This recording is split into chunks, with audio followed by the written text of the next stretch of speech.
89.3 and 88.5 Yes FM. Online at www.yeshome.com. Now on the free Yes FM iTunes app and the Yes FM Android app, or the free TuneIn Radio app. Search Yes FM Lima. Right now, though, we're going to the phone lines where we are joined by David Porter. He is a college expert, a college social engineering expert. I don't know what is your official title, David?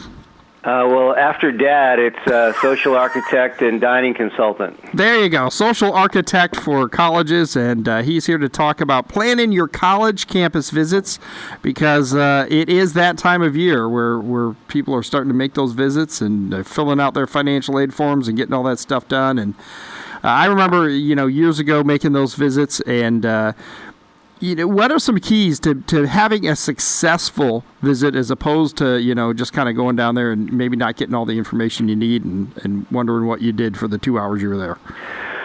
Well, Tommy, that's a great question, because I think what I like to work on and develop as a dining consultant, and I like to organize dining in a way to bring students together socially so they connect during all hours of the day or night. But I focus on the classroom outside of the classroom.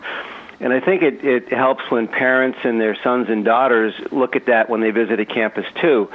In other words, I've been doing this for 24 years, and I've talked to thousands of students, and they keep telling me that nights, weekends, not only during the day, but the time when they have extra time, when they should go to study or connect or kind of be together or be social, look at if a campus really provides those wholesome, safe, on-campus options, as opposed to, a 24-hour McDonald's next to the campus. And I know that sounds kind of extreme, but it's not uncommon where a lot of the venues close at 8, 9, 10, 11 o'clock at night on the campus, and the students are really kind of left to either their rooms, their hallways, or going to a place off campus and having some coffee and studying at 2 o'clock in the morning. So when we're looking at a college, it's more than just, all right, what are their programs and what are the academic standards and what can I major in, but what is the campus life itself on the campus?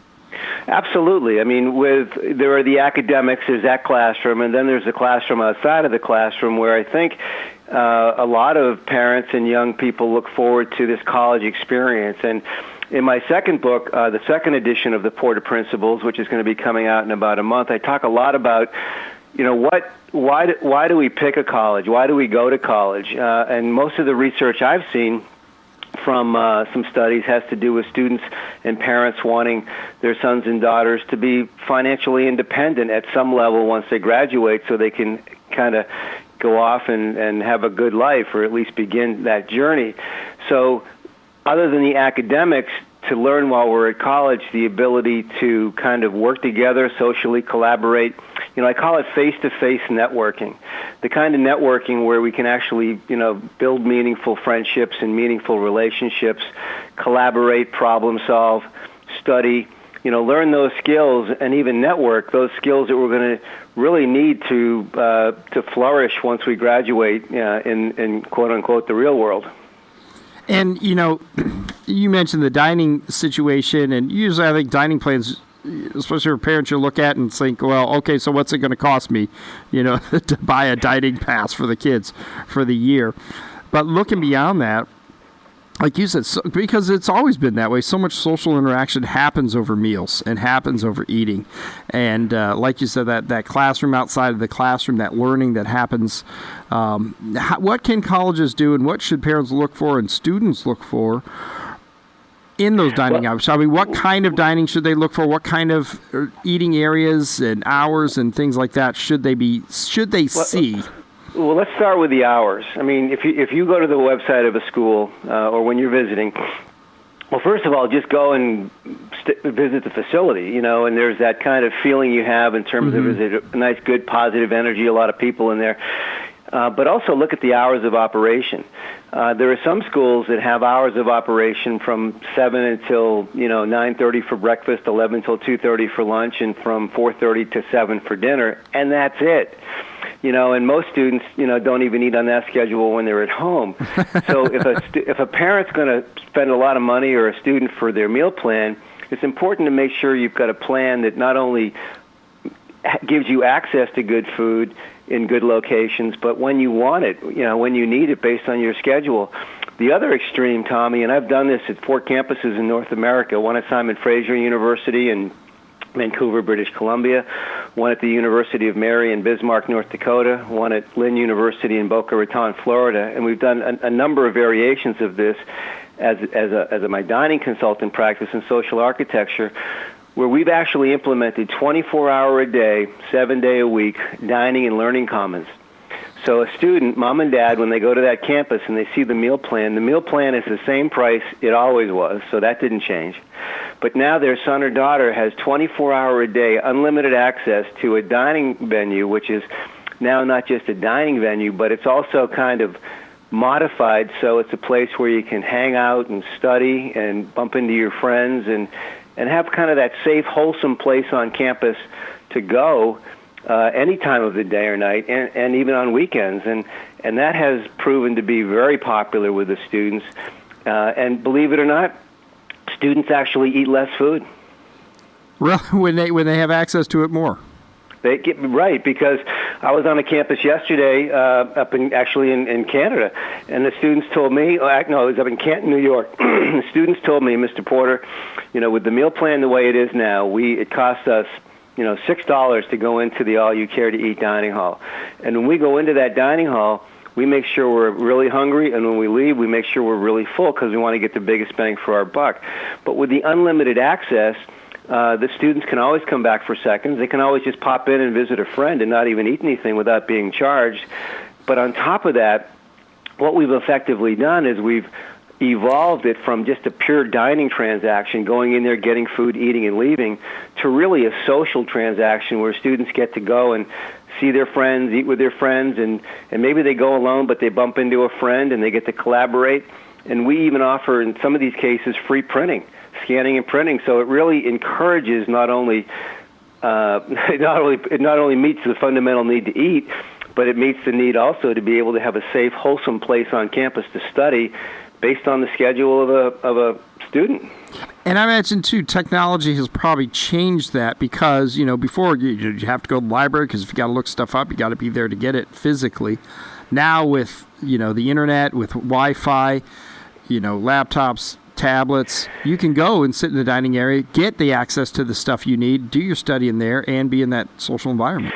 Well, and truth be told, Tommy, you could probably do that in your mother's basement. I mean, with Google and the internet, but what you can't get in your mother's basement or any of those other places, well, to some degree on campus you can in those other places, but is that face-to-face social interaction. I mean, a lot of people believe that, kind of this electronic social media in some ways makes us even more antisocial, and less civil in some ways, but the face-to-face skills we need to problem solve and collaborate.